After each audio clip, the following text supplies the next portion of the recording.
નમસ્કાર વિદ્યાર્થી મિત્રો, સ્વાગત છે આપણું આપણી YouTube channel my dear student with Jignesh sir.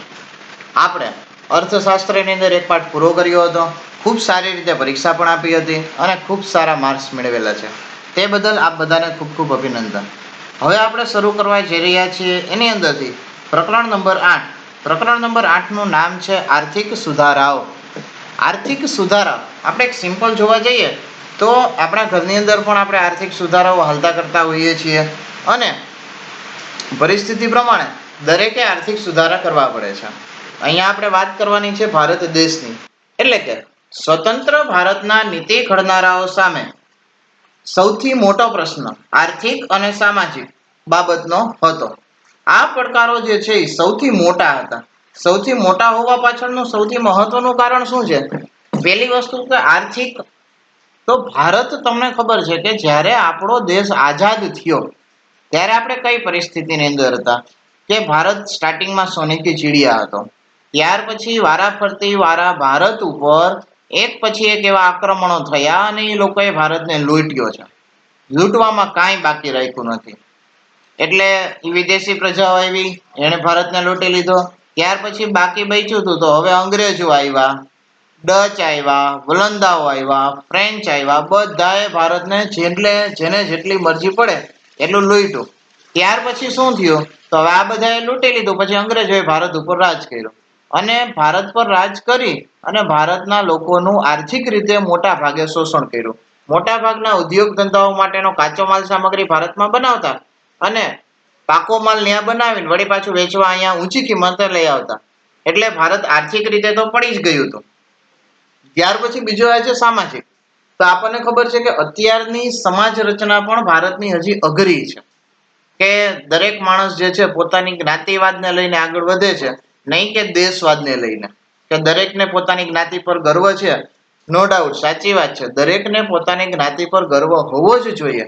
પરંતુ જ્ઞાતિથી આગળ વધતા આપણો દેશ આવે છે.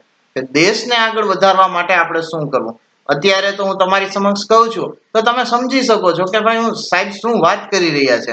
પરંતુ આ એ સમયની વાત છે કે જ્યારે ભારત આઝાદ થયું, એટલે કે ઈસવીસન 1947, એ લોકો જ્યારે નીતિ ઘડવા માટે આવ્યા ત્યારે એની સામે આ બે પડકારો, કારણ કે એક નાશ પ્રાય થઈ ગયેલો દેશ, પડી ગયેલો દેશ, એને ઊભો કરવાનો આર્થિક રીતે અને સામાજિક રીતે સૌથી મોટા પડકારો હતા. આ માટે આર્થિક ક્ષેત્રે ભારતે મિશ્ર અર્થતંત્ર વાળી અર્થવ્યવસ્થા સ્વીકારી. મિશ્ર અર્થતંત્ર એટલે કે જેની અંદર સરકારનો હિસ્સો હોય અને પ્રાઇવેટનો હિસ્સો રહેલો હોય, આવી જે અર્થવ્યવસ્થા છે એ અર્થવ્યવસ્થાને મિશ્ર અર્થતંત્ર વાળી અર્થવ્યવસ્થા કહેવાય. કે કોઈ એકમ ઊભું કરવું છે તો એની અંદર મોટા ભાગે સરકાર ભાગ આપતી.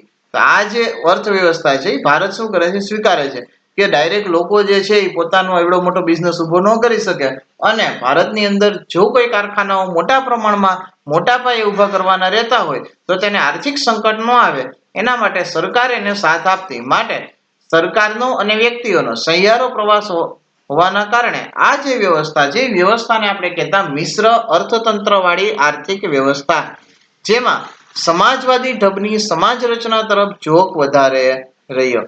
કે દરેક, અત્યારે પણ આમ જોવા મળે છે તો એ સમયે તો હશે જ ને, કે દરેક વ્યક્તિ જે છે પોતાના સમાજનું ખેંચતો અને બને ત્યાં સુધી જે છે એનો વાદ લઈ અને એના લોકોને અથવા તો એના બિઝનેસ આગળ વધારવામાં ખૂબ જ મદદ કરતો.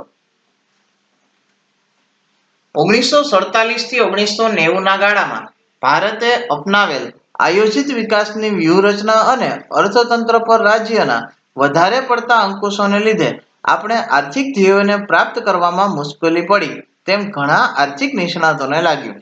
જો ભારત આઝાદ થયું ત્યાર પછી ભારતની અંદર જુદા જુદા રાજ્યો પાડવામાં આવ્યા. તમને કદાચ ખબર હશે કે રાજ્યો જે છે કઈ વસ્તુ ઉપર પાડવામાં આવ્યા. તો રાજ્યો મોટા ભાગે જે છે ભાષાને અનુલક્ષીને પાડવામાં આવ્યા. તો ભાષા એટલે ધારો કે આપણે ગુજરાતમાં વસીએ છીએ તો આપણી ગુજરાતી ભાષા, મહારાષ્ટ્રમાં વસે છે તો મરાઠી ભાષા, બરોબર. આવી રીતે જુદા જુદા ભાષાઓ ઉપર આપણે રાજ્યોની વરણી કરવામાં આવી કે રાજ્ય પ્રમાણે ભાષાને એવી રીતે જોગ વધાર્યો. તો હવે જે તે વ્યક્તિઓ હતા, આપણને અત્યાર લગી એવું જોવામાં આવ્યું છે, તમે તો સમજણા છો એટલે તમે સમજી શકો કે અત્યાર લગી આપણે એવું જોતા કે ભાઈ રાજ્ય જે છે ને બરોબર, ઈ પોતે સૌથી વધારે અગ્રેસર હોય. દેશનું થાય કે ન થાય પણ મારું રાજ્ય આગળ વધવું જોઈએ. નો ડાઉટ જે કાંઈ નેતા છે એની ભાવના ઈ હોવી જોઈએ, સારી જ ભાવના છે, આપણે એને કોઈ વિરોધ નથી કરતા. એ તો સારું કહેવાય કે ભાઈ પોતાનું રાજ્ય, પોતાના સીટની જગ્યા વાળો પ્રદેશ છે, એ પ્રદેશ આગળ વધે તો આપણને એમાં ખૂબ મજા આવે અને આપણો પણ એની અંદર વિકાસ થાય. પરંતુ રાજ્યનો જ્યારે વિકાસ કરે છે ત્યારે દેશના વિકાસને ધ્યાનમાં લેવામાં આવતો નથી, અથવા તો દેશ દ્વારા જે કંઈ કહેવામાં આવતું હોય એના નિર્ણયોનો અમલ ન કરે. દેશે એમ કીધું કે જીએસટી લ્યો તો હું મુખ્યમંત્રી છું તો હું મારી સીટ બચાવીને, તો નહીં ભાઈ, આપણા રાજ્યમાં તો જીએસટી નહીં ચાલે. એ વાત જ ખોટી. તો અહીંયા જે છે આવી બધા પ્રશ્નો નડતા કે પોતાની સરકાર બચાવવા અથવા પોતાના અંકુશ હેઠળ બધાને રાખવા માટે શું થતું, તો કેન્દ્ર સરકાર દ્વારા આપવામાં આવેલા નિર્ણયોને સાઈડમાં રાખી પોતે એવા નિર્ણયો લાગુ પાડતા કે જેના કારણે રાજ્યના લોકો તેના તરફ ઝોક વધારે રાખે. આને કહેવાય કે રાજ્યનો વધારે પડતો અંકુશ હોવો. અને જો રાજ્યનો જ્યારે વધારે પડતો અંકુશ હોય તો કેન્દ્રમાંથી જે નિર્ણય લેવામાં આવે એ નિર્ણય સરળતાથી દરેક લોકોને એપ્લાય કરાવી શકતા નહીં. અને જો એક રાજ્ય ના પાડે કે નહીં આવી વસ્તુ અમે નહીં ભરીએ, તો બીજા રાજ્યના લોકો તરત બળવો કરે, એ નથી ભરતા તો અમે શું કામ ભરીએ. આવા જે બધા પ્રશ્નો જે છે એ આપણને ઘણા મોટા પ્રમાણમાં લાગુ પડ્યા. ભારતના વેપારની તુલનામાં ઊંચી ખાધ રહી. હવે જો ખાધ રહી, જગ્યા રહી ગઈ, બરોબર, વેપારની તુલનામાં. શું કામ? એટલે કે આયાતની સરખામણીમાં નિકાસો નીચી રહેતા વિદેશી હુંડિયામણની કમાણીમાં ખાધ વર્તાઈ અને ભારતે વિદેશી સંસ્થાઓ પાસેથી મદદ લેવી પડી હતી. હવે જો આવું થયું એની પાછળનું કારણ પણ તમને તમારી પાસે સ્પષ્ટ છે જ. શું કામ? કારણ કે આપણી પાસે પાયારૂપ ઉદ્યોગો નહોતા. હજી પણ કદાચ એમ જોવા જઈએ તો નથી, કારણ કે ભારત જે છે કેવો દેશ છે? ખેતી પ્રધાન દેશ છે. અને ખેતીની અંદર જે બધી પ્રોડક્ટ થાય છે એ બધી પ્રોડક્ટ કેવી હોય છે? તો એ બધી પ્રોડક્ટ જે છે એ આપણે રો મટીરિયલ ઉત્પન્ન કરીએ છીએ, પણ એવું રો મટીરિયલ ઉત્પન્ન નથી કરતા કે જેના કારણે આપણે વધારે પ્રમાણમાં નફો કમાઈ શકીએ. બરોબર, તો અહીંયા કન્ડિશન કેવી થાય કે બીજા દેશોએ ભારતની તુલનાની અંદર પાયાના ઉદ્યોગ એટલે કે લોખંડ પાયાના ઉદ્યોગ, મોટી મોટી ઇન્ડસ્ટ્રીઝ, આ બધાની સ્થાપના કરેલી. એટલે કે ભારત જે છે નિકાસ ન કરી શકે. નિકાસ કરે તો એની અંદર એટલી બધી કમાણી પણ ન થાય. માટે હવે આપણી નિકાસ જ નીચે રહે છે, એટલે કે આયાત આપણે વધારે કરવી પડે છે, નિકાસ ઓછી હોય છે. તો આવી જે કન્ડિશન ઊભી થાય છે એ કન્ડિશનને શું કહેવામાં આવે છે? ખાધ કહેવામાં આવે છે. એટલે કે વેપારની તુલનામાં શું થાય છે? ખાધ રહે છે. ખાધ એટલે શું છે કે આયાતની સરખામણીમાં નિકાસો નીચી રહે છે, એટલે કે આપણો પૈસો બારે વધારે જાય છે અને બહારનાનો પૈસો ઓછો આપણી પાસે આવે છે. એ બે એક સ્તર જળવાતું નથી. હવે સ્તર ન જળવાય, આપણી પાસેથી પૈસા વધારે જાય ને બહારથી પૈસા ઓછા આવે તો શું થાય? વિદેશી હુંડિયામણની ખાધ વર્તાય છે. માટે હવે આપણી પાસે પૈસા ન હોય તો આપણે શું કરવું પડે? બહારથી પૈસા મંગાવવા. અહીંયા ઘણા લોકોને એવું પણ કહેતા સાંભળ્યા છે કે ભાઈ પૈસા મંગાવવા કરતા આપણે પૈસા છાપી લઈએ તો ન હાલે. તો જો એક વસ્તુ યાદ રાખજો, એવી રીતે પૈસા છપાતા હોતો તો ગવર્મેન્ટ આપણી પાસેથી ટેક્સ શું કામ લે? એ તો એમ કે ને આટલા નાગરિક વધ્યા તો આટલા પૈસા છાપી લઈએ, આટલા વધારો થયો તો આટલા પૈસા છાપી લઈએ. આવું બધું જે છે આપણને જોવા મળે. પૈસા એવી રીતે છાપી શકાતા નથી. એના માટે આપણે વર્લ્ડ બેંકની મંજૂરી લેવી પડતી હોય છે અને બીજી જે કઈ પ્રોસીજર હોય છે એ કરવી પડતી હોય છે. માટે ભારતની અંદર જ્યારે હુંડિયામણની ખાધ વર્તાય છે ત્યારે ભારત શું કરે છે? વિદેશી સંસ્થાઓ પાસેથી મદદ માગે છે. અને આપણને ખબર છે કે ધારો કે અત્યારનું જ ઉદાહરણ આપો કે લોકડાઉન છે, તો લોકડાઉનમાં આપણે ઘરે બેસીને સરસ મજાનું ખાઈ પીને તાજા મજા થયા હોય તો આપણને કોઈક 3 મહિના પછી મળે તો એમ કે વાહ, જો તો બાકી શરીર બનાવી લીધું હો. તો આવું જે છે એ બીજાને ખબર પડે, આપણે દરરોજ અરીસામાં જોઈએ તો આપણને ખબર પડતી નથી. ભારતની હાલત જે છે ને કંઈક આવી જ હતી કે જ્યારે આપણે વિદેશી સંસ્થાઓ પાસેથી પૈસા માંગ્યા કે ભાઈ અમને મદદ કરો, અમારો દેશ ઉભો કરવાનો છે, આ છે તે છે, આપણે મદદ માંગ્યા, ત્યારે દુનિયાના વિકસિત દેશો એટલે કે ત્યારના સમયમાં ગણવા જાવ તો અમેરિકા જે છે, રશિયા જે છે, આ વિકસિત દેશોની અંદર આવતા. ત્યારના વિકસિત દેશો જે છે, આંતરરાષ્ટ્રીય નાણાં સંસ્થાએ પણ ભારતને સહાય આપવા માટે સહાય આપી. કોઈ ના નથી પડી કે ભાઈ અમે સહાય નહીં કરી.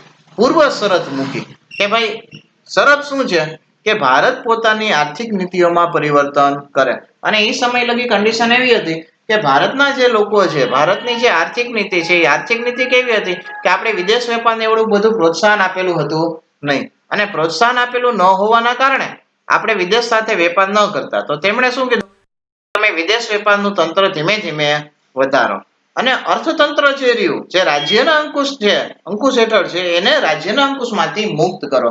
કે રાજ્ય કે એમ તમારે નહીં હાલવાનું. તમે જે કેન્દ્રમાંથી નિર્ણય લ્યો છો એ આખા ભારત માટેના નિર્ણય છે, આખા ભારતને યોગ્ય નિર્ણય છે, તો તમે એ પ્રમાણે હાલો. જો અહીંયા થયું ને એ જ વસ્તુ કે આપણે કહેતા ત્યાં લગી ન માન્યા, પણ બહારથી કોઈ કહેવા આવ્યું તો માયના. અત્યારે સિમ્પલ વસ્તુ છે કે ભારતની અંદર આપણે છાપાઓ વાંચીએ છીએ કે ભાઈ કોરોનાની કદાચ રસી શોધાઈ ગઈ છે, ઘણા લોકોએ પરીક્ષણ કર્યું, કોઈ કેમ કે છે આડઅસર થાય છે, જે છે તે છે, બરોબર. પરંતુ આપણે હજી એને ફાઇનલી રીતે ઉપયોગ કરી શકતા નથી. પણ જો ક્યાંકથી કોઈક અમેરિકા વાળો આવીને કે ઇંગ્લેન્ડ વાળો આવીને કે રશિયા વાળો આવીને એમ કે નહીં આ રસી તો સાચી છે, તો આપણે કેવું નહીં હા ભારતે તો રસી શોધી નાખી. તો આ જે બધી વસ્તુઓ છે ત્યારે પણ જોવા મળતી કે એ લોકો એમ કીધું કે તમે રાજ્યના અંકુશમાંથી મુક્ત કરો.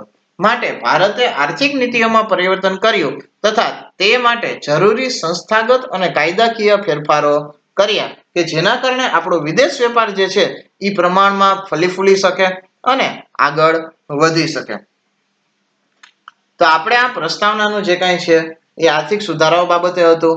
સાંભળવું, સમજવું અને વિચારવાનું છે. આને આપણે લખવાનું નથી. આશા રાખીશ કે આજનું જે કાંઈ વાત કરેલી છે તેના વિશે થોડુંક આપ વિચારજો, વિચાર વિમર્શ કરજો.